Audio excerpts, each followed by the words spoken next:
Dans cette vidéo, vous allez recevoir 7 conseils de productivité ultra concrets pour venir optimiser tout votre quotidien et atteindre plus rapidement tous vos objectifs. Que ce soit pour prospecter, pour livrer ou pour tout autre projet personnel, vous allez voir que les conseils que vous allez recevoir aujourd'hui vont vous permettre de tout accomplir beaucoup plus rapidement et même mieux qu'avant. Vous allez voir qu'il y a plein de choses que vous pouvez implémenter très facilement dans ce que vous faites déjà et qui va améliorer votre efficacité et la qualité de vos actions. Et pour vous partager tout ça, je suis pas seul, j'ai invité un expert en la matière, Kevin, qui est avant tout un ami de très longue date et avec qui je bosse depuis maintenant presque 10 ans et qui est expert en productivité dans tout ce qui est outils d'automatisation, d'organisation, etc. Notamment, c'est un expert Notion et il a accepté de venir nous partager certains de ses conseils préférés dans cette vidéo. Vous allez voir, il y a plein de petits éléments de votre quotidien qui peuvent faire toute la différence, que ce soit votre calendrier, votre téléphone, votre to-do list, bref, vous verrez, juste en transformant quelques petites choses, vous pouvez devenir une machine de productivité. Allez, on rejoint Kevin et on démarre direct. Ok, alors on vous a préparé 7 conseils de productivité. Kev, est-ce que t'es chaud pour démarrer avec le premier? Je suis très chaud. Et du coup, mon premier conseil, ça va être de pratiquer le time blocking et notamment la méthode des 4 blocs de couleurs. Alors, juste pour resituer, hein, le time blocking, c'est le fait d'attribuer un temps à nos tâches et les placer dans le calendrier en fait sous forme de blocs. Et la méthode des 4 blocs de couleurs, en fait, c'est parce que dans nos calendriers, quels qu'ils soient, on peut ajouter comme des sous-calendriers, leur mettre des couleurs et de choisir au moins 4 couleurs de blocs. Alors, pourquoi 4? Parce que déjà, il y a un petit peu les 3 piliers d'une agence, d'une boîte qui tourne. Donc le marketing, la vente et puis la partie livraison. Et puis choisir une 4e couleur pour ce qui est un peu plus perso. Donc par exemple les repas, les pauses, les moments qui sont vraiment reliés en mode coupure et qui sont pas reliés à l'agence. Et puis je dirais qu'on peut se garder une 5e couleur bonus pour ce qui va pas être directement relié à l'agence mais qui est une tâche qui compte pour nous. Par exemple quelqu'un qui voudrait se mettre à lire, et ben il peut se mettre une couleur qui va être très différente des autres couleurs de son calendrier pour que ça lui saute aux yeux, et il va se mettre un bloc d'1 heure par exemple pour lire ou pour le sport ou peu importe la tâche. Ouais, carrément. Moi, la 5e couleur, c'est pour le sport. Justement, j'avais du mal à m'y mettre et à avoir un rythme vraiment régulier, donc j'en ai fait une couleur à part entière qui pop par rapport aux autres. Ouais. Moi, tout est dans des tons un peu bleus et le sport étant orange, donc c'est ce que je vois le plus paradoxalement.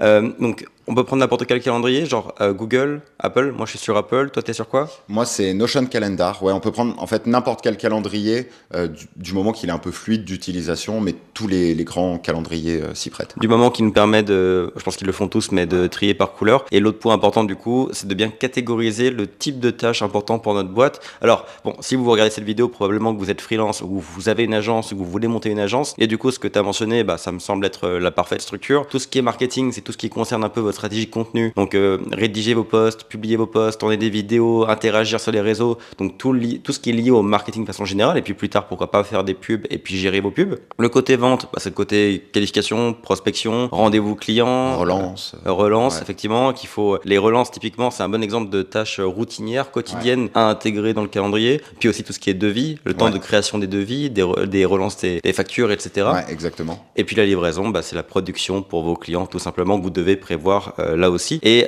donc au-delà de ça, tu as parlé des pauses, etc. Alors est-ce qu'on peut aller directement à ton deuxième conseil justement sur la bonne méthode pour appliquer ce genre de calendrier? Parce que avoir un calendrier bien découpé, c'est super important, tu l'as mentionné, mais derrière, il faut arriver à le respecter, donc il faut une discipline bien sûr, mais au-delà de ça, je sais que tu as un très bon conseil pour ça. Ouais, alors le deuxième conseil, ça va être de pratiquer le deep work, donc ça va sûrement parler à beaucoup de monde, mais en soi, pour être très précis, comment bien pratiquer le deep work, s'il y a une grande règle à retenir, c'est de couper toutes les notifications, en fait de s'isoler complètement. Donc on va couper les notifications sur le téléphone, on va, si on bosse par exemple de chez nous, qu'il y a du monde, on va prévenir l'entourage en disant voilà, telle heure à telle heure, j'ai besoin de me concentrer, vous me dérangez pas, quitte à fermer la porte du bureau. On va laisser qu'un seul onglet par exemple d'ouvert sur l'ordinateur, on va ouvrir que ce qui se raccorde à la tâche qu'on va faire, et l'autre partie ça va être un petit peu sur les temps sur lesquels on va pratiquer le deep work.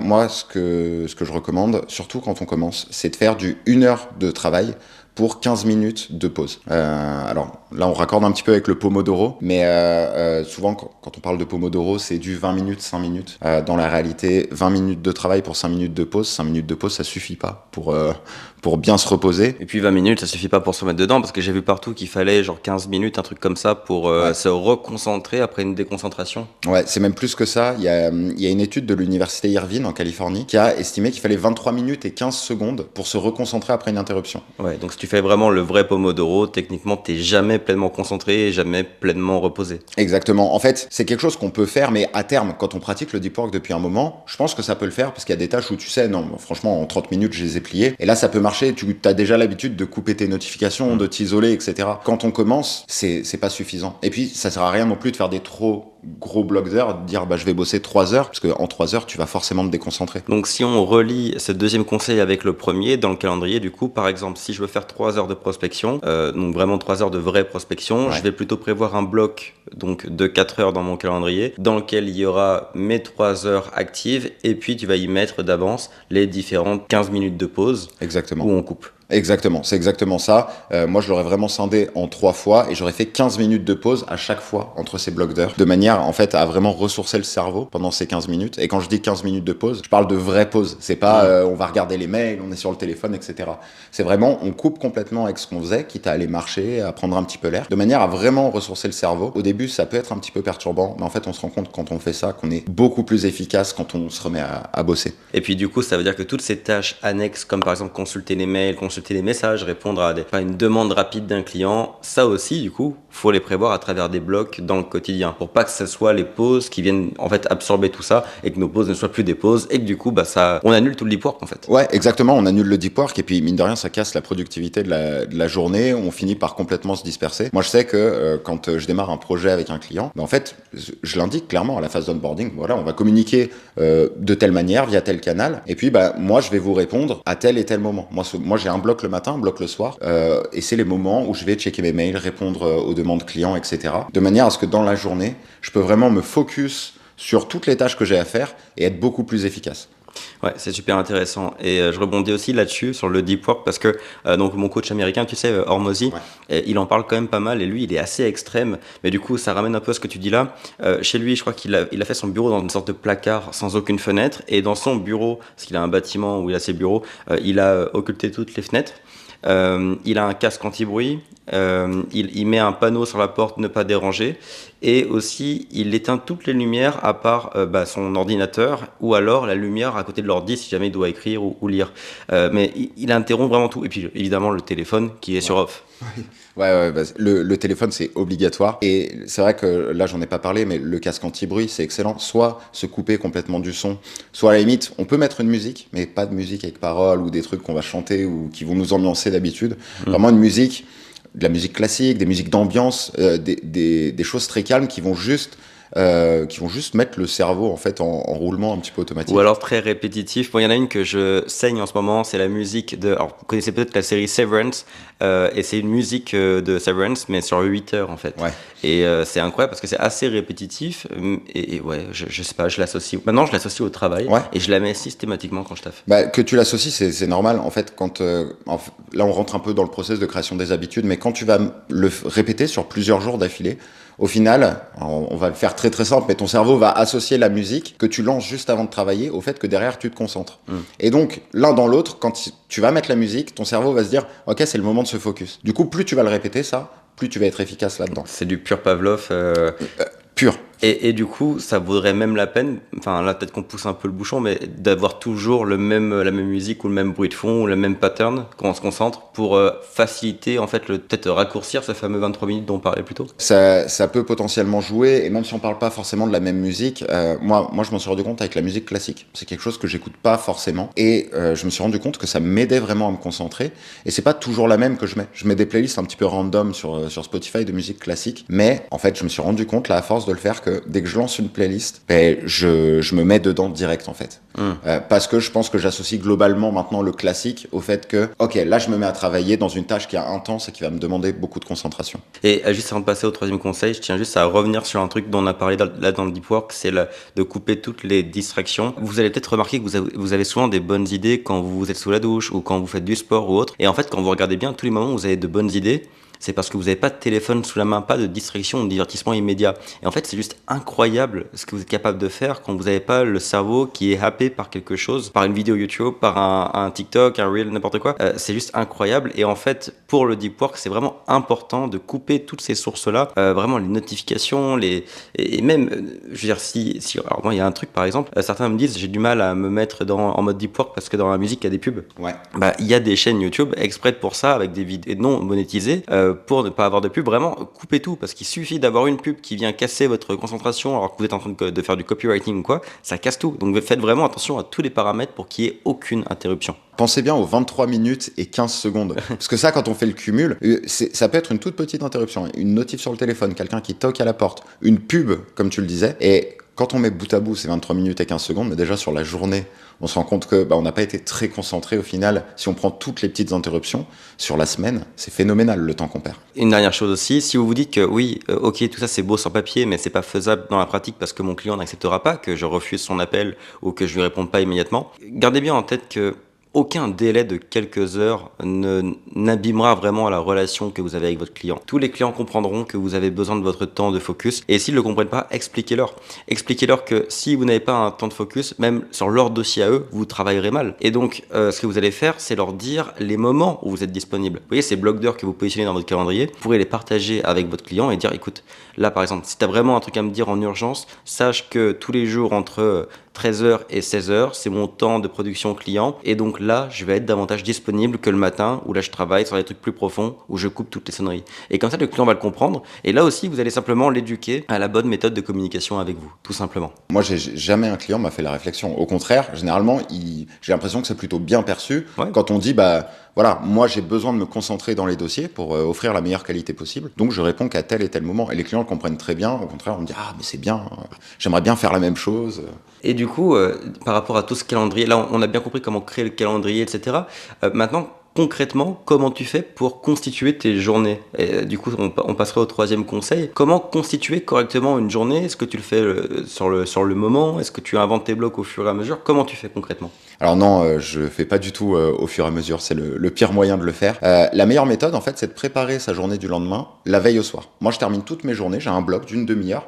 Dans la réalité, ça prend pas toujours 30 minutes, hein, mais je prévois toujours un bloc de 30 minutes, qui est ma review un petit peu quotidienne, où je fais le point sur un petit peu toutes les tâches que j'ai fait, parce qu'il y en a que j'ai pas eu le temps de faire. Et puis, je replace mes blocs, et puis je place les autres blocs qui devaient être prévus, en fait, sur la journée du lendemain. Ce qui fait que le lendemain, j'ai pas besoin d'y réfléchir, en fait, quand je commence ma journée, juste j'ouvre mon calendrier. Dans la réalité, il est toujours ouvert, mais je regarde mon calendrier et à ce moment-là, je vais dire ok, première tâche c'est ça, je réfléchis pas et je commence par ça. Ok, ouais, donc tout est prévu la veille à partir de ta to-do list dont on parlera juste après. Donc il y a des réflexions, tout ça on en parlera après, mais il y a des réflexions qui vont créer des tâches dans une to-do list, et toi ce que tu fais c'est que le soir tu prends ta to-do list et tu les transformes en blocs pour le lendemain. Alors dans la réalité, moi je m'organise même à la semaine, donc je prévois un petit peu toute ma semaine et je place mes blocs sur la semaine, tout en restant flexible dans ma tête. Okay. Si j'ai des imprévus, j'ai des espaces vides en fait à certains moments où je me dis ok, ça va encaisser les imprévus, mais chaque soir j'ai ce moment où ok, je replace ma journée du lendemain, et autant sur la semaine j'ai une certaine flexibilité, autant sur le lendemain je me dis là je suis rigoureux, maintenant je dois faire ça à tel moment, je réfléchis plus. Le but c'est vraiment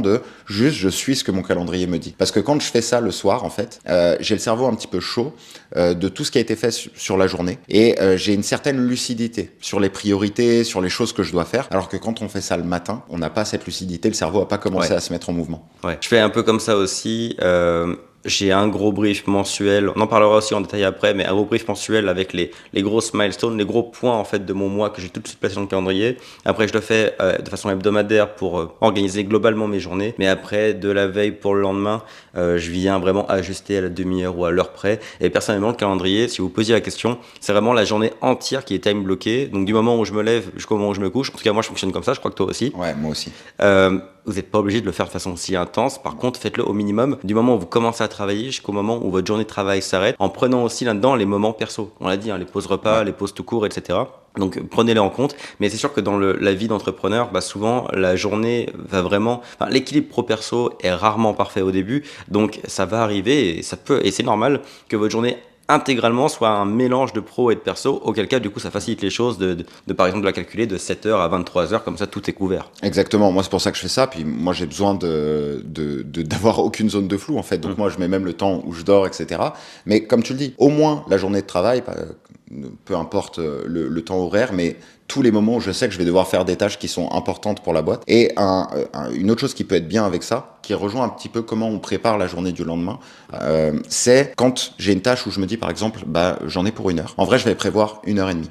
Je vais toujours prévoir un petit peu plus parce que dans la réalité, on va toujours mettre un petit peu de temps à la terminer, un petit peu de temps à se concentrer et on est rarement précis, surtout au début. Donc du coup, moi je vous conseille vraiment de prévoir toujours un peu plus de temps, au moins 1,5 fois plus que le temps que vous aviez prévu. Ouais, c'est une façon de te sécuriser. Exactement. Et du coup, si je le fais vraiment en 1 heure, tant mieux. J'ai gagné du temps sur le reste de ma journée. Ça me permet soit de passer plus de temps sur une autre tâche, soit potentiellement de traiter une demande, par exemple, urgente à ce moment-là, ou quelque chose de perso, quoi que ce soit. Et du coup, je me permets, parce que ça fait une très bonne transition pour accorder avec le 4e conseil, mais toujours un petit peu dans cette préparation de la journée du lendemain, et par rapport à ce que tu disais tout à l'heure, que des fois les idées nous popent un petit peu comme ça dans la journée. Là, je vais faire un peu de prosélytisme pour une application, mais mon 4e conseil, ça va être télécharger l'application Superlist. C'est vraiment une application que j'adore parce qu'elle est très fluide, très intuitive. En vrai, n'importe quelle application de to-do pourrait marcher. Moi, je conseille Superlist parce qu'il y a une grande fluidité dans le fait qu'on peut ajouter les tâches et à l'intérieur de nos tâches, on va pouvoir mettre des notes, des liens, des fichiers, tout ce qui va raccorder un petit peu à une tâche. Okay. Et donc, quand il y a des idées qui nous viennent comme ça dans la journée, moi, j'ai un raccourci sur mon téléphone, ça m'ouvre directement Superlist. Et du coup, je vais pouvoir ajouter un petit peu les tâches qui viennent comme ça. Je me pollue pas avec dans la journée. Et le soir, quand je prévois ma journée du lendemain, tac, j'ouvre mon app et direct, je vois tout ce que j'ai à faire avec le détail. En fait, je vais détailler, par exemple, si c'est une tâche de livraison, je vais détailler un petit peu toutes les sous-tâches qui y raccordent et auxquelles je dois penser, les choses que je dois pas oublier. Donc, c'est une application de to-do list où on note les tâches, mais tu peux aussi presque en faire des petits process en indiquant toutes les, on va dire les sous-tâches de cette tâche principale et comment est-ce qu'elle doit être menée, par exemple. Ouais, exactement. Je trouve que c'est très bien imagé, là, comme tu l'as dit. C'est vraiment une version bébé des process. On va pouvoir lister toutes les petites sous-tâches qui sont imbriquées. Et moi, je le fais vraiment pour tout. Quand je dois prendre l'avion, je sais qu'il y a plein de petites choses que je dois pas oublier. Même sur le perso, je l'utilise, où je dis, OK, avant de partir, qu'est-ce que je dois charger? Et à l'intérieur, je liste tout ce que je dois charger comme appareil. Okay. Qu'est-ce que je dois prendre comme petites choses avant de partir? Qu'est-ce que je dois acheter comme souvenir? Et comme tout, ouais. Voilà. Et ça me fait des mini-process, je réfléchis pas. J'ouvre mon app, ok, ça c'est bon, je coche. Et c'est terminé. Ah, c'est drôle. Donc, Superlist, ok, c'est bien. Moi, je vous partage juste... Alors, j'utilise pas Superlist, mais je vais l'essayer, je pense, parce que ce que je fais est peut-être un peu moins optimisé. C'est que j'utilise le calendrier directement pour faire ce genre de choses. Par exemple, quand je vais créer un bloc, je sais pas, par exemple, un bloc entretien d'embauche commercial, et dans les notes parce que dans Apple Calendar, par exemple, on peut mettre des liens, des notes, etc. Moi, je vais mettre, par exemple, le lien Zoom si c'est une visio. Je vais mettre l'adresse si jamais c'est un lieu physique de rencontre. Et dans les notes, je vais mettre toutes les questions que j'ai prévu poser. Mais j'avoue que par exemple la mise en page est très limitée dans les notes, ce qui fait que si je dois faire de longues notes, ça devient tout de suite un peu un chaos. Alors pour le coup, dans le calendrier, moi je le fais aussi. Franchement, c'est très bien de le faire. Moi, c'est vraiment un support supplémentaire qui est beaucoup plus rapide. Parce que des fois, en fonction d'où je suis, comme tu dis, la mise en page, ça va être un petit peu chargé, etc. Superlist, l'appli est assez minimaliste. Du coup, ça permet que tout soit très clair en fait. On va rebondir là-dessus pour le 5e conseil. Alors c'est un conseil, en tout cas c'est un truc que je fais au quotidien et qui personnellement fonctionne bien, donc je vous le conseille potentiellement, c'est le fait de me parler à moi-même toute la journée. En gros, ce que je veux dire par là, c'est que il y a toujours une grosse question de discipline dans la productivité, et je vous avoue que moi, j'ai pas la discipline de toujours ouvrir mon application Notes ou Notion ou autre pour prendre des notes bien clean. Donc, ce que je fais, c'est que pour aller très vite, j'ouvre Slack parce que je suis tout le temps connecté à Slack. Donc, pour rappel, Slack, c'est un outil de communication interne avec l'équipe, mais comme toute plateforme de communication interne et de messagerie en direct, on peut se parler à soi-même aussi. Je pense que c'est pareil dans les textos, sur WhatsApp et un peu partout. Et je pense qu'en fait, toutes les plateformes le prévoient comme étant un espace de notes presque. Et du coup, je me parle au même titre que je parle avec les autres. Quand j'ai une idée qui me vient dans une conversation ou en marchant ou quoi, je vais dans Slack et je me parle à moi-même. Enfin, je me dis à moi-même l'idée que je viens d'avoir. Alors, ça peut être des messages, ça peut être une photo, ça peut être un lien que je vais voir plus tard que je me mets dedans, ou ça peut être un vocal. Et ce qui est cool avec un truc comme Slack, c'est que tous les médias passent en fait dans la conversation. Et le soir, je vais, vu que je suis, comme je vous dis, je suis tout le temps sur Slack et que moi je bosse jusqu'à très tard, je vais toujours finir ma journée par relire rapidement ma propre conversation de Slack et voir ce que j'ai mis dedans et voir si là-dedans il y a des idées ou des choses qui pourraient être importantes et urgentes et qui pourraient être transformées en tâches, donc directement en calendrier. Donc j'ai pas vraiment d'entre-deux comme Superlist ou autre, comme je le disais. Moi, les idées vont tomber directement dans la conversation Slack où je me parle à moi-même. Et si ça vaut la peine, ça devient un bloc d'heures dans le calendrier bloc dans lequel je vais mettre toutes les notes et ce qui... Ouais. Bah, alors, très bon conseil, parce que le fait de faire ça, des fois, quand on a une idée sur le coup, on n'a pas assez de recul pour savoir si elle est vraiment bonne ou pas. Ouais. Du coup, le fait de faire ça, ça te permet le soir, t'as eu le temps de décanter un peu, et quand tu vas relire tes notes, tu vas dire, ok, cette idée, potentiellement, il y a un vrai potentiel. Je transforme ça en blanc d'heure dans le calendrier, alors que telle idée, finalement, se pourrit, ça dégage, quoi. Ouais, et malheureusement, ça peut arriver souvent parce que quand on va, par exemple, quand je vais courir, j'ai une tonne d'idées. Ouais. Et souvent, il y en a le bon 3/4 qui est pas bon ou alors qui est vraiment pas urgent, qui peut être vu dans plusieurs mois. Ouais, c'est souvent dans les tâches monotones. Moi, ça me le fait beaucoup quand je fais la vaisselle ou ce genre de truc un petit peu, où quand on fait une tâche monotone, en fait, le cerveau se libère, mais il continue à travailler en fond. Et c'est souvent dans ces moments-là qu'on a des flashs, qu'on a des illuminations un petit peu. Ouais. Et d'ailleurs, tu m'as raconté un truc très drôle de ce que tu fais quand tu fais la vaisselle. T'as les mains dans l'eau, tu peux pas écrire. Alors moi, ce que je fais, c'est que j'ai le HomePod chez moi, et du coup, en fait, soit je demande directement à Siri d'enregistrer un dictaphone, puis vu que j'ai créé des raccourcis en fait, carrément, souvent c'est que je lui dis de lancer un raccourci qui va enregistrer mon petit vocal directement dans Notion, vu que moi je m'organise beaucoup avec Notion, mais en soi on peut le faire avec n'importe où, hein. Juste on lui dit lance le dictaphone, et du coup en fait moi je réécoute mes notes, parce que souvent je vais avoir du mal à l'exprimer de suite par écrit, ou comme c'est souvent quand je fais la vaisselle, je vais pas à chaque fois m'arrêter, m'essuyer les mains. Et du coup, en fait, je fais ça et j'ai juste à réécouter un petit peu les vocaux que je me suis fait pour moi-même. Ouais, c'est drôle parce que souvent, je vois beaucoup de gens qui se servent pas trop des assistants vocaux, mais en réalité, toi, tu utilises beaucoup et c'est vrai que c'est super pratique. Quand ça marche bien, en tout cas, Ouais. c'est super pratique parce que tu as une idée, tu peux juste parler à Siri, lui dire de tout noter Ouais. et puis... Exactement. Et j'espère que dans l'avenir, j'aurai un espèce de Jarvis comme dans Iron Man. Bon, on a beaucoup mentionné le téléphone, que ce soit à travers les applications comme Superlist, le calendrier, etc., puis les notifications. Si on revient sur le téléphone, est-ce que tu peux nous partager ton 6e conseil, qui est vraiment un truc que je pense mais qui mérite d'être montré parce que j'ai vu comment tu utilises ton iPhone. Ton iPhone ne ressemble à aucun autre. Est-ce que tu peux nous expliquer un peu comment tu l'as pensé pour la productivité ? Ouais, carrément. Alors, ça va tenir en 2 conseils. Et le premier, mettez votre smartphone en noir et blanc. Donc, dans l'accessibilité, là, enfin, tous les smartphones, maintenant, on peut faire ça, mettre un espèce de filtre de couleur. Vous mettez le filtre gris, parce que ça va permettre, en fait, de moins vous attirer l'œil. Toutes les apps avec les couleurs, etc., elles sont pensées pour vous garder un petit peu, pour vous exciter, dire « Ah, putain, il faut que j'aille dessus. Ouais. » Donc, mettez-le en gris, ça va déjà beaucoup moins vous tenter. Et du coup, moi, ce que j'ai fait, c'est que j'ai vraiment tout mis. Donc, j'ai en blanc la journée et en noir le soir. Donc, j'ai vraiment fait 2 modes de concentration avec tous les widgets, du coup, qui suivent. Et ça mène sur le 2e conseil avec le smartphone. Transformez-le vraiment en outil de productivité. Donc, c'est-à-dire, quand on a différentes pages, là où on met nos applications, moi, je dirais de laisser 2-3 pages maximum dessus, et vraiment par aire de vie, si je peux appeler ça comme ça. C'est-à-dire, par exemple, une page pour ce qui est la boîte, pour votre agence, et une page pour le côté un petit peu plus perso. Moi, j'ai 3 pages parce que avec ma boîte, du coup, j'ai 2 espèces de grands secteurs sur lesquels je suis. Et donc, j'ai vraiment la partie de mon entreprise, la partie un petit peu plus coaching, etc. Là, les apps qu'on voit, c'est vraiment des apps que j'utilise pour communiquer dans le boulot. Et même les icônes, je me suis fait des petits icônes du coup noir et blanc pour vraiment pas que ça m'attire l'œil. Et puis j'ai pour finir la partie perso, et c'est tout. Le reste, j'ai tout viré. Il n'y a pas de jeu, il n'y a pas de réseaux sociaux à cet endroit-là. De toute façon, on peut retrouver ça dans les bibliothèques d'applications à la fin. Donc il n'y a pas besoin que ce soit sur l'écran d'accueil. Ouais, carrément. Déjà, juste pour rebondir sur le noir et blanc, moi j'ai fait un truc, là c'est l'iPhone 16, donc qui est avec un petit bouton raccourci au-dessus de là où il y a le son. Ouais. Et ce bouton raccourci, j'en ai fait le bouton qui permet de passer le téléphone en noir et blanc. Parce que forcément, je le veux en couleur dans ma vie de tous les jours. En plus, moi je suis un gros utilisateur de YouTube et tout. Ouais. Mais par contre, pour la journée de travail, j'appuie juste sur le bouton raccourci et paf, ça passe en noir et blanc. Et c'est vrai qu'au niveau du scroll, par exemple, franchement, je me considère pas trop mauvais en productivité et tout, mais le scroll, c'est vraiment un problème. Enfin, tu me mets j'ai désinstallé TikTok pour vraiment l'éliminer de ma vie. Et je considère que organiser son environnement, c'est peut-être la meilleure des façons de devenir productif, parce que c'est comme si vous voulez arrêter le sucre, juste enlevez-le de vos placards. N'ayez pas de sucre à la maison, c'est ce qu'il y a de plus facile. Là, c'était pareil pour le scroll. TikTok, je l'utilise pas pour ma boîte, donc au final, il vaut mieux le désinstaller. Par contre, LinkedIn, Instagram, etc. Je peux pas les enlever parce qu'on s'en sert au quotidien. YouTube, pareil.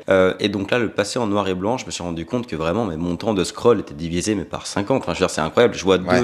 Je vois deux reels, deux shorts. Tout de suite, ça me saoule de les voir en noir et blanc, donc je quitte l'application. Ouais, exactement. Ça marche vraiment bien pour ça. Donc c'est pour ça que je conseille de le faire. Au début, ça peut surprendre un petit peu, mais en vrai, tu peux le réactiver pendant tes pauses. Je trouve ça excellent d'utiliser justement le petit bouton d'action là pour faire ça, parce que ça te permet pendant tes pauses, tu dis ok là j'ai envie de faire telle chose ou de regarder une petite photo, poster une story, même si toi tu veux poster une story, c'est un petit peu chiant de le faire en noir et blanc. Mais il faut vraiment avoir la rigueur. Dans la journée de travail, j'en ai pas besoin, je reste en noir et blanc. Je vais être beaucoup moins tenté de l'utiliser.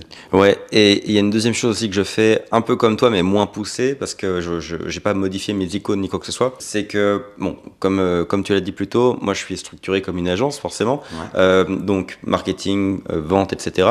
Et il y a une chose que j'ai remarqué, c'est que même si je travaille sur de la vente, par exemple, si sur mon téléphone, je vais aller voir mon Pipedrive, mon CRM, Ouais. si en dessous il y a l'application Instagram, ça peut être très vite de cliquer dessus. Donc, du coup, et pourtant, Instagram fait partie du côté taf. Ouais. Mais ce que j'ai fait, c'est que j'ai fait une première page qui est vente et prospection, avec les Pipedrive, Notion, calendrier, enfin tous les trucs vraiment pas du tout divertissement. Et sur la deuxième page, il y a le côté marketing où on va retrouver LinkedIn, Instagram, YouTube, etc. Parce que c'est des plateformes qui servent, oui, au travail, mais aussi à me divertir. Donc dans le doute, je l'enlève de ma première page qui est purement pro. C'est excellent. Bah, au final, moi, c'est un petit peu ce que j'ai fait aussi sur le mien. C'est vrai que sur la première page, il y a pas Slack, il y a pas Instagram, il y a pas LinkedIn, il y a pas Discord, alors que c'est des applications que je peux utiliser sur le côté pro. Elles sont vraiment en deuxième page et pas en troisième, parce que la troisième, c'est le perso, c'est des choses que j'ouvre très peu la journée. Mais ce qui fait que il y a quand même un petit effort en plus. Faut que je scrolle. Et le fait que ce soit vraiment tout en noir et blanc, c'est vrai que moi, j'ai vu la différence où mon œil n'est plus attiré. Et l'autre point positif, on peut raccorder là avec un autre conseil un peu bonus là qui me vient pendant qu'on parle, mais les pastilles de notification Ouais. à désactiver, à virer. Moi j'ai pas le problème parce que du coup même en faisant quand on fait des icônes personnalisées, elles apparaissent carrément pas dessus. Parce que ça c'est quelque chose qui va de suite, même si on clique pas dessus, on change de page sur le smartphone, on voit la petite bulle de notif, ça va nous déconcentrer. Dans un coin de nos têtes, on va se dire j'ai pas répondu à ça, j'ai pas répondu à un mail, j'ai pas répondu à un message. Et donc désactivez-les. Parce que comme on le disait tout à l'heure, il y a des moments pour y répondre. Donc, dans ces moments-là, on va y penser de toute manière. Et on parlait de Pavlov plus tôt, mais tu vois, le monde des big tech, nous ont éduqués depuis 15 ans, depuis 20 ans, à ce que quand il y a une notification, il faut qu'on saute dessus. Ouais. Toujours avec une petite pastille rouge ou une petite cloche rouge ou jaune, mais du coup, on les reconnaît systématiquement. Et le cerveau, du coup, il est habitué à bondir sur les notifications. Donc, voir des pastilles, forcément, ça nous déconcentre quoi qu'il arrive. Ouais, complètement. Et si en plus, alors il y en a qui vivent quotidiennement avec des pastilles avec 3000 mails non lus, moi je pourrais pas. Du coup, si jamais il y avait ça, ben, si je vois qu'il y a un nouveau message non lu, la curiosité me boufferait, je me sentirais obligé d'y aller. Même pour ceux que ça dérange pas, moi en soi je suis pas quelqu'un que ça dérange énormément d'avoir des pastilles de notifs là non lues, mais c'est rouge, c'est vif, c'est agressif. On va pas rentrer dans la psychologie des couleurs, etc. Mais ça va vous attirer l'œil et du coup ça va fatalement vous déconcentrer, ne serait-ce que d'un petit peu, mais ça peut suffire pour les 23 minutes dont on parlait tout à l'heure pour se reconcentrer. Et puis il faut pas le sous-estimer parce que ça a été pensé par des boîtes qui quand même ont optimisé chaque millimètre de leur business. C'est des boîtes milliardaires. Exactement. Où l'attention est leur matière première. Ils font leur argent avec votre attention, donc forcément ils ont optimisé chaque détail pour capter l'attention et pour ramener l'attention sur l'application. Donc voilà, faut pas le prendre à la légère. Donc tout désactiver effectivement. Exactement. Et du coup, j'aimerais terminer sur un dernier conseil qui lui en fait est relié à tout le reste, parce que finalement tout ce qu'on vient de dire là, c'est de la productivité sur comment bien mener ses tâches et réussir l'implémentation des tâches, mais il reste une grande question qui est comment déterminer quelles sont les bonnes tâches à mettre en place, parce que tu te poses le soir pour ta journée du lendemain, comment on détermine ce qu'est une bonne tâche ou pas. Et pour ça, j'avais envie de donner un conseil principal et puis aussi de rementionner quelque chose qu'on entend souvent. D'abord, c'est de catégoriser vos tâches en important et urgent. Toutes vos tâches doivent être réfléchies à partir de ces deux variables. Est-ce que cette tâche est importante et urgente, donc je dois la faire tout de suite et c'est important de la faire dès demain? Ou alors est-ce qu'elle est juste importante mais pas urgente, auquel cas il faut que je la fasse dans les prochains jours, prochaines semaines, mais du coup elle prendra pas une place prioritaire dans ma journée de demain? Ou alors est-ce qu'elle est juste urgente? Elle me paraît urgente, mais elle n'est pas importante. Ok, alors est-ce qu'elle doit vraiment apparaître dans mon calendrier? On dit qu'elle est urgente, mais à quel point elle est réellement importante pour le business. Et vous voyez, à partir de ces deux variables, vous pouvez déjà trier un peu les différentes tâches. Ça, je venais juste à le mentionner rapidement en petit bonus. Carrément, je trouve que c'est une des meilleures techniques, en tout cas quand on démarre, pour prioriser les tâches. Moi, je vois, quand je parle de productivité avec les gens que j'accompagne, il y a beaucoup cette question de, bah ouais, mais tout est urgent potentiellement. Ouais. Et le fait de le penser en urgent, important, ça aide vraiment à remettre les priorités dans l'ordre. Et à titre personnel, c'est même quelque chose que je fais pas constamment, mais que je fais régulièrement. C'est-à-dire que il y a des moments où je vais arrêter de le faire parce que j'ai une vision très claire de ce que je dois faire. Et il y a des moments, souvent en période de rush, où je peux me dire, ok, là il y a quand même beaucoup de choses à faire. Je commence à voir que tout est urgent. Je me dis, ok, je réutilise la matrice d'Eisenhower, donc la matrice urgent important là que tu dis. Et ça m'aide un petit peu à me recadrer et à dire, ok, non, en vrai l'urgence et ce qui est important c'est là. Ça c'est juste urgent, donc c'est à déléguer, voire potentiellement à supprimer complètement du calendrier. Ouais, ah oui, avant l'élimination, effectivement, tu as raison, il y a la délégation. Est-ce que quelqu'un d'autre peut faire cette tâche? Très bon point. Et du coup, comment est-ce qu'on fait pour trouver les bonnes tâches vraiment importantes? Alors moi, il y a un truc que j'aimerais vous conseiller de faire, que je fais depuis toujours et sur lequel j'avais pas vraiment posé de mots et qui en fait, mais en fait, maintenant j'en parle tout le temps, ce sont les réflexions stratégiques. En gros, ce que j'ai remarqué, c'est qu'il y a une période, à la deuxième année de mon agence, où j'ai beaucoup stagné sur mon chiffre d'affaires. Et je me suis rendu compte que c'était un moment où j'étais à peut-être 70-80 heures par semaine de production pour mes clients. Donc j'étais seul, je faisais quand même pas mal d'argent, 20 000 par mois en moyenne, tout seul, quasiment pas de charge. Donc j'étais plutôt bien donc dans un confort qui me poussait pas à vraiment chercher comment aller de l'avant. Et je passais mon temps à travailler sur mes clients et pas sur moi. Et donc, ce qui se passait à ce moment-là, c'est que comme j'avais l'impression que mon temps valait beaucoup, parce que je travaillais beaucoup, certes, mais je gagnais pas mal, je culpabilisais chaque heure où je ne travaillais pas pour mes clients. Et donc, un peu plus tard, en fait, je me suis rendu compte qu'il y avait une corrélation directe entre le fait de stagner au niveau de ma progression, même si le chiffre d'affaires était bon, je stagnais. Donc, il y avait une corrélation entre la stagnation et le fait que je ne pensais pas pour moi, pour mon propre business. Je bossais que sur le business des autres. Et donc, je me suis fait violence, malgré la culpabilité, je me suis mis à bloquer des moments dans ma semaine ou dans mes journées pour réfléchir à ma propre boîte. Et ça, c'est devenu les réflexions stratégiques que maintenant je fais systématiquement. Donc, les réflexions stratégiques, concrètement, c'est un moment, encore une fois, prévu sans distraction. Je prends juste un carnet et un stylo, pas d'ordinateur, pas de téléphone, rien d'autre qu'un carnet et un stylo. Et je vais me poser dans un lieu plutôt inspirant. J'essaie de sortir de chez moi pour les faire, mais s'il le faut, je les fais chez moi. Mais ça peut être simplement dans un café. Et puis si vraiment j'ai du temps, je vais me trouver un lieu que j'aime bien, genre un hôtel, un lobby d'hôtel que j'aime bien ou quoi. Et je me pose dans un lieu qui m'inspire. Et je prends mon carnet et mon stylo. J'écris une problématique, une question, une problématique, un challenge que j'ai avec mon business. Et pendant une demi-heure, 1 heure ou 3 heures, on va en parler après, ça dépend où est-ce que je les place, je vais réfléchir à comment régler cette problématique ou dépasser ce challenge. Donc typiquement, j'aime bien le faire idéalement au moins une fois par jour, une demi-heure. Régulièrement dans la semaine, en placer une ou deux de 1 heure plutôt qu'une demi-heure, déjà pour approfondir la réflexion. Et au moins 2 fois par mois, le dimanche, j'en place une de 3 heures pour les gros sujets. Donc évidemment, les problématiques traitées vont être corrélées avec la longueur de la réflexion.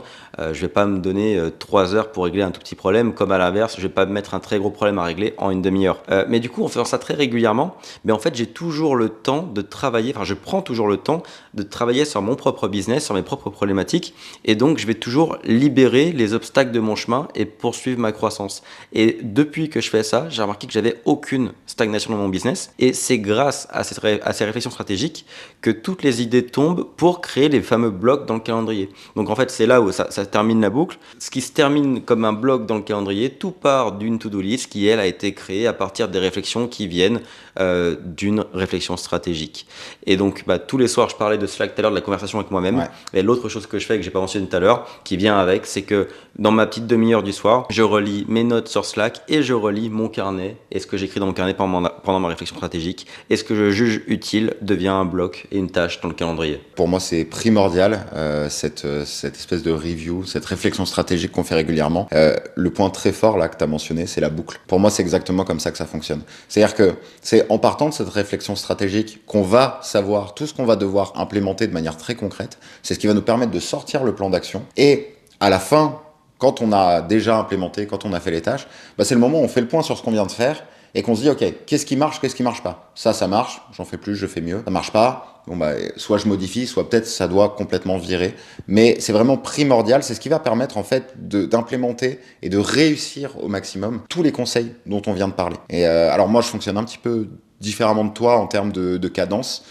Moi, c'est 1 fois par semaine, 1 heure environ. Alors, comme tu le disais, hein, tout dépend forcément des problématiques, mais globalement, je me prévois 1 heure par semaine, c'est souvent le week-end. Je faisais pareil à la base, hein. Ouais. J'ai juste intensifié au fur et à mesure de la croissance, vu que les pôles sont multipliés, que les problèmes sont multipliés Oui, avec la c'est croissance. ça. J'ai intensifié, mais à la base, c'était 1 heure par semaine. Ouais, et bah alors du coup, tu vois, c'est pas mal de souligner que ce soit un peu corrélé, parce que peut-être que quand on crée tout juste l'agence, peut-être que ça peut paraître beaucoup, dit comme ça, mais peu importe, même si on prévoit 1 heure dans la semaine, et qu'au final on fait qu'une demi-heure, parce que bah, la problématique était moins grosse que ce qu'on avait prévu, et bah soit, c'est pas dramatique. Par contre, il faut au moins mettre 1 heure, et il faut se pousser à au moins essayer 1 heure. Parce que vu que c'est de la réflexion stratégique, il y a quand même un côté où si on n'essaye pas de pousser un petit peu la réflexion, de pousser la problématique, on peut vite abandonner en se disant en vrai, il n'y a pas grand-chose. Et si. Donc Ouais. au moins 1 heure par semaine. Et alors, moi je rajoute aussi 1 fois par mois une très grosse session de 3 à 4 heures. Ok.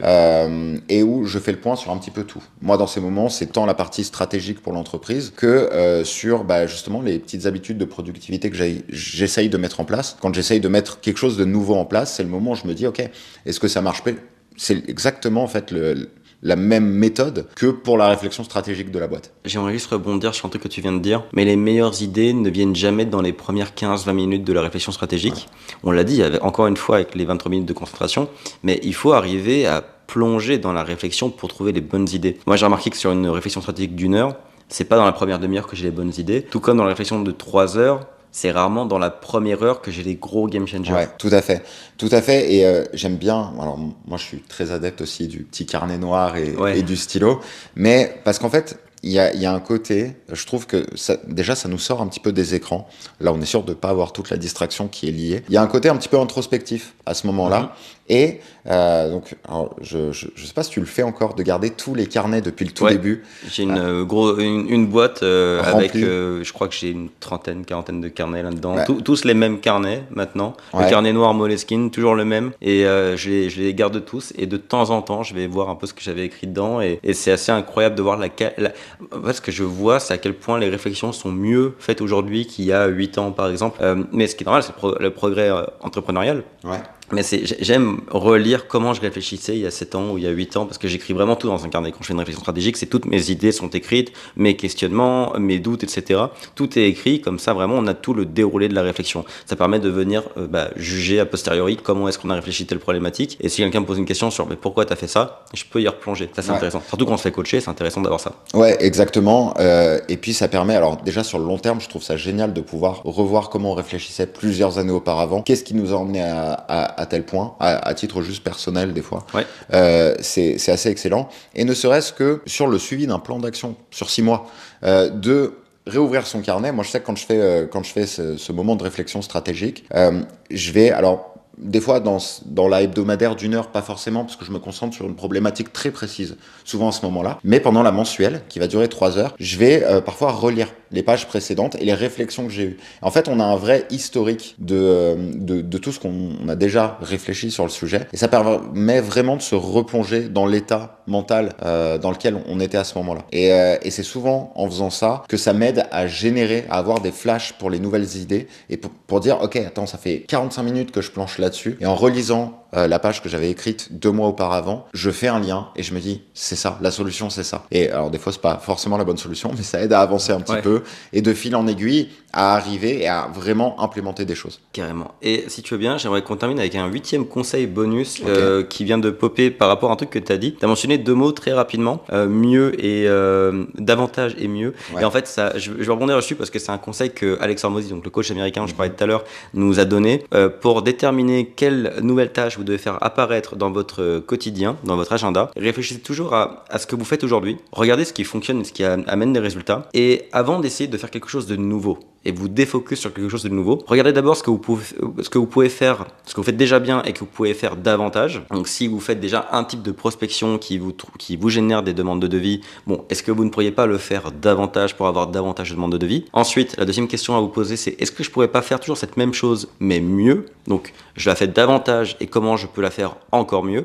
Et une fois que vous êtes convaincu que vous avez tout fait au maximum du volume possible et de la meilleure des qualités possibles, là vous pouvez envisager d'ajouter quelque chose de nouveau.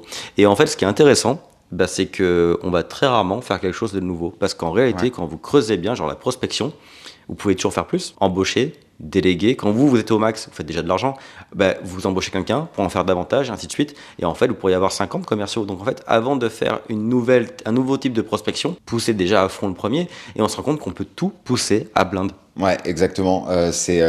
En vrai, c'est un des conseils les plus courts, les plus précis, les plus implémentables et les plus compréhensibles que j'ai entendu moi. Ouais.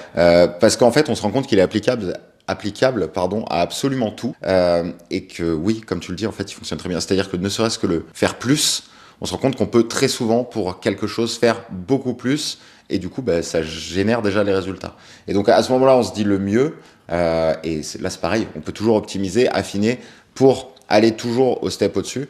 Et il y a vraiment, ça permet d'éviter, je trouve, un petit peu aussi des fois le syndrome de l'objet brillant 100%. et de dire ah mais lui il fait ça, ça marche, est-ce que je ferais pas ça? Attends, ralentis. Si tu fais ça et que ça fonctionne déjà très très bien, reconcentre-toi déjà un peu là-dessus et booste un petit peu ça avant d'essayer de faire quelque chose encore de nouveau. Carrément. Et puis aussi, il faut pas oublier que souvent on me dit mais c'est impossible pour moi de faire plus ou de faire mieux. Alors aujourd'hui, ça te paraît impossible peut-être. Le truc, c'est que si tu fais déjà plus aujourd'hui, tu vas avoir plus de résultats et donc tu vas peut-être débloquer de nouvelles ressources qui te permettront de faire mieux que tu ne peux pas faire aujourd'hui. J'en ai un exemple tout bête, mais dans la prospection, moi je conseille de faire des audits, de les imprimer et de les donner en physique. Peut-être qu'aujourd'hui tu te dis bon, déjà si j'imprime une feuille A4 et que je la plastifie, ça me coûte déjà assez cher, je peux pas faire mieux que ça. Ok, fine. Commence comme ça et fais-en un gros volume. Puis tu vas avoir des clients, tu vas faire rentrer de l'argent, tu vas avoir plusieurs milliers d'euros disponibles dans ton compte. Peut-être que tu peux aller à l'étape d'après et faire des petits carnets. Genre vraiment imprimer des audits de 3-4 pages, plastifiés, reliés, qui ont vraiment de la gueule, qui t'ont coûté un peu plus cher. Et tu vas améliorer ton impact. C'est vraiment un truc pour la forme, mais un exemple. Mais tu vas vraiment encore avoir un meilleur impact quand dans ta prospection physique parce que ton cadeau, il a encore plus de gueule qu'avant, mais oui, ça t'a coûté plus cher. Mais entre-temps, tu vois, t'as d'abord passé des étapes qui t'ont débloqué de nouvelles ressources. Il faut accepter que ça va, à chaque nouvelle étape de succès, tu débloques une nouvelle façon de le faire plus et de le faire mieux. Exactement. J'ai rien à rajouter. Je trouve ça nickel. C'est exactement ça. Écoute, en tout cas, merci pour tous les conseils que tu as amenés aujourd'hui et qu'on a pu partager. Je pense qu'on pourrait se prévoir un deuxième épisode parce qu'il y a tellement de choses dans le monde de la productivité en vrai. Ouais, c'est un sujet qui est extrêmement vaste en fait. Là, on est vraiment resté dans le détail. Là, l'idée, c'était vraiment, ok, demain, je monte mon agence là. Qu'est-ce que je dois faire si je veux être le plus productif possible? Donc, c'est avec plaisir que je serai présent pour un deuxième épisode. Dites-nous en commentaire, ça vous intéresserait d'avoir davantage de conseils de productivité, peut-être même aussi au niveau du mindset, parce que la productivité est très liée au mindset, à la discipline. On peut aussi faire pas mal de ponts, je pense, entre l'organisation personnelle et la vie perso et la productivité au travail. Donc, si ça vous intéresse qu'on approfondisse tous ces sujets, dites-le nous en commentaire ci-dessous. Et puis sur ce, à très bientôt pour une prochaine vidéo. À bientôt.